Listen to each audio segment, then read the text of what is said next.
কিরা শুনেছিস, কবিরাজ মশাই তো মারা গেছেন। কি বলো মন্টু ভাই, কালকেই না তাকে বাজারে দেখলাম।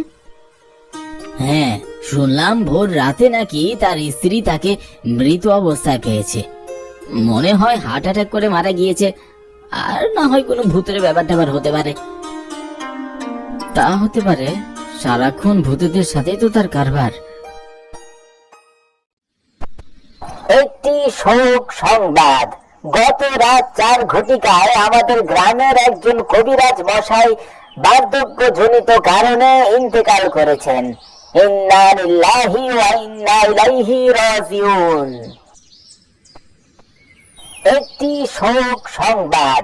গত রাত 4 ঘটিকায় আমাদের গ্রামের একজন কবিরাজ মশাই বার্ধক্যজনিত কারণে মন্টু ভাই, ইন্তেকাল তুমি তো করেছেন। ঠিকই বলেছো। লোকটি মানুষের অনেক উপকার করেছে।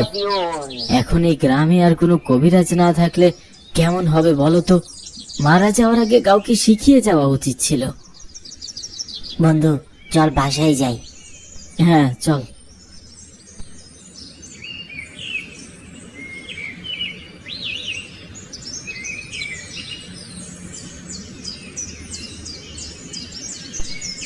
বাদল, কাজের কোনো খবর হলো?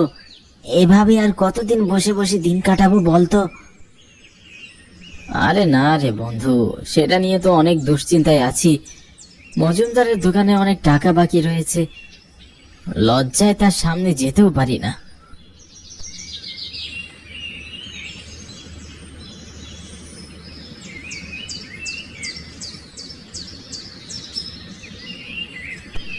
আচ্ছা শোন, আমি গেলাম। কাজের খোঁজ পেলে আমাকে অবশ্যই জানাবি কিন্তু। অবশ্যই জানাবো রে বন্ধু, অবশ্যই। যা।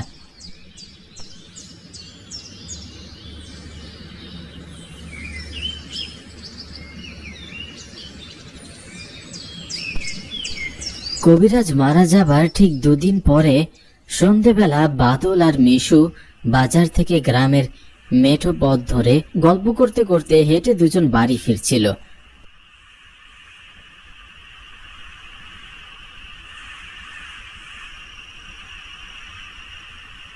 তারা হঠাৎ লক্ষ্য করলো একটি গাছের নিচে একজন লোক চাদর মুড়ি দিয়ে দাঁড়িয়ে আছে।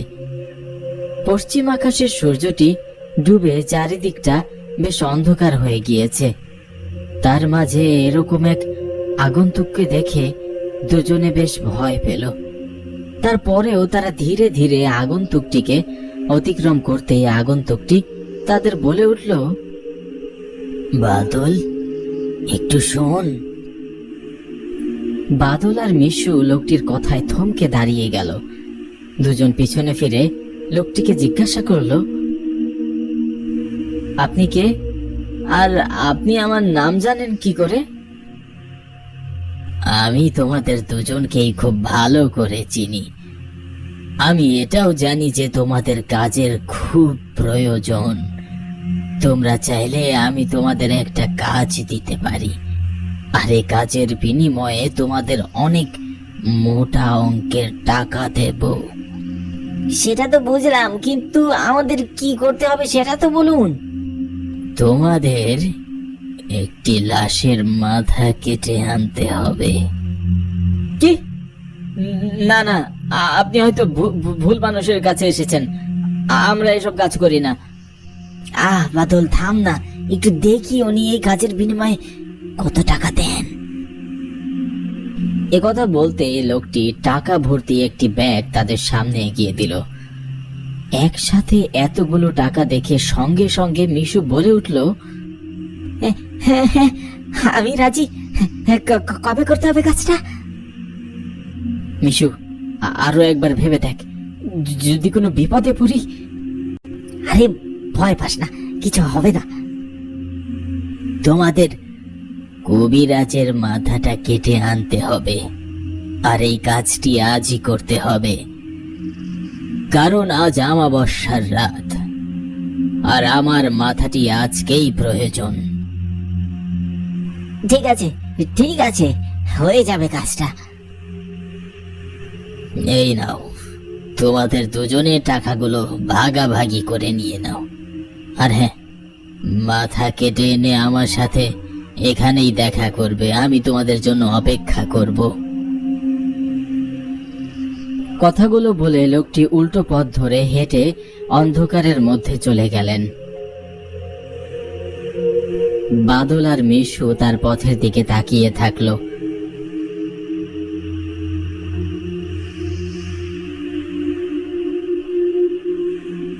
এরপরে দুজনে টাকাগুলো রেখে কবরস্থানের উদ্দেশ্যে রওনা দিল।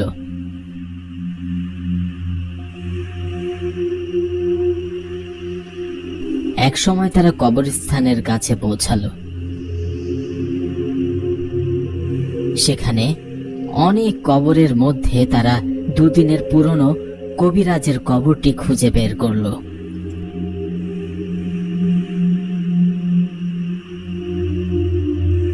তারপরে মাটি খুঁড়তে শুরু করলো। গ্রামের কবরস্থান বলে এখানে কোনো পাহারাদার নেই। দুজনে কবরের উপর থেকে মাটি সরালো। কাজটি করতে বাদলের ভীষণ ভয় আর খারাপ লাগছিল, কারণ এটা অনেক জঘন্য একটা কাজ। মাটি সরাতে সরাতে একসময় বাদল মিশুকে উদ্দেশ্য করে বলল, দেখ মিশু, আমরা মনে হয় কাজটা ঠিক করছি না।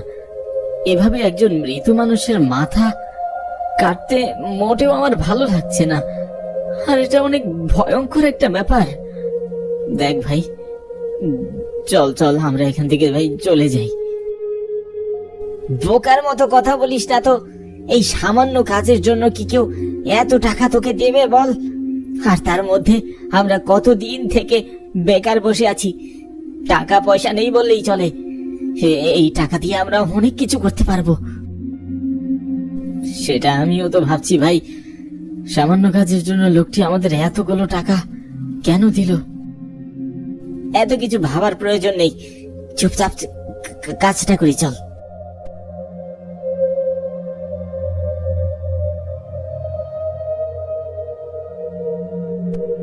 এক সময় তারা লাশটিকে খুঁজে পেল।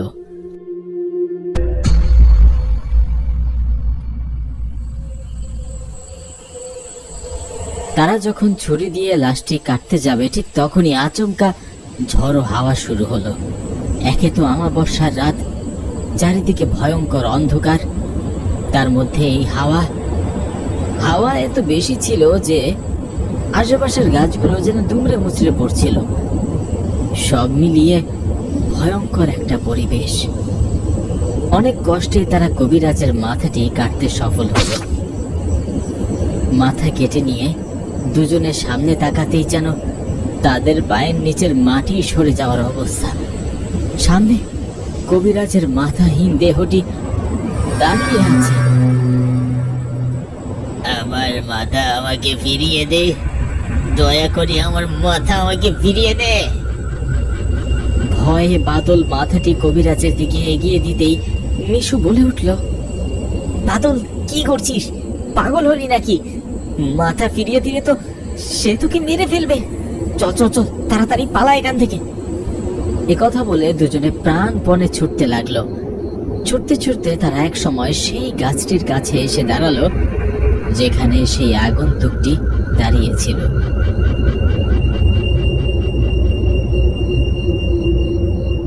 দুজনে গাছটির কাছে এসে হাঁপাতে লাগলো। তারা দেখলো সেখানে সেই আগন্তুকটি নেই। এখন তারা এই কাটা মাথাটি নিয়ে কি করবে বুঝতে পারছিল না। ঠিক তখনই তাদের সামনে আবারও সেই মাথা কাটা লাশটি এসে দাঁড়িয়ে পড়ল। আমার মাথা আমাকে ফিরিয়ে দে, নইলে প্রাণে বাঁচবি না।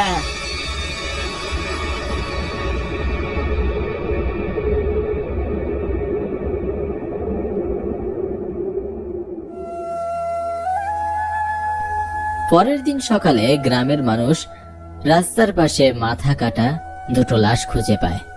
লাশ দুটোর মাথা ছিল না বলে কেউই তাদেরকে চিনতে পারছিল না। আর সেই আগন্তুকও আর ফিরে আসেনি। আসলে কে ছিল সেই আগন্তুকটি, তা যেন এক রহস্য রয়ে গেল।